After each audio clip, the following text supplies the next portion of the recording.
ಚನ್ನಗಿರಿಯಲ್ಲಿ ರಂಜಾನ್ ಹಬ್ಬದ ಪ್ರಯುಕ್ತ ಪಟ್ಟಣದ ಎಲ್ಲಾ ಮುಸ್ಲಿಂ ಬಾಂಧವರು ಚನ್ನಗಿರಿಯ ಈದ್ಗಾ ಮೈದಾನಕ್ಕೆ ತೆರಳಿ ಸಾಮೂಹಿಕವಾಗಿ ಪ್ರಾರ್ಥನೆಯನ್ನು ಸಲ್ಲಿಸಿದರು.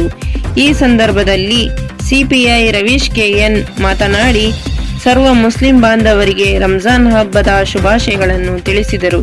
ವರದಿ ಮೊಹಮ್ಮದ್ ಇರ್ಫಾನ್ ಕಲಿಗಾರ್, ಸ್ಮಾರ್ಟ್ ನ್ಯೂಸ್ ಕನ್ನಡ, ಚನ್ನಗಿರಿ.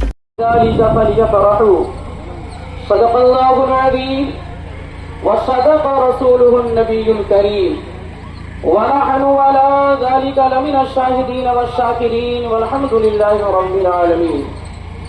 आइए सबसे पहले हम और आप अपनी और सारी कायनात ಎಲ್ಲ ಮುಸ್ಲಿಂ ಬಾಂಧವರಿಗೆ ರಂಜಾನ್ ಹಬ್ಬದ ಶುಭಾಶಯಗಳು. ಎಲ್ಲ ಶಾಂತ ರೀತಿಯಿಂದ ಆಚರಿಸ್ತಾ ಇದೆ.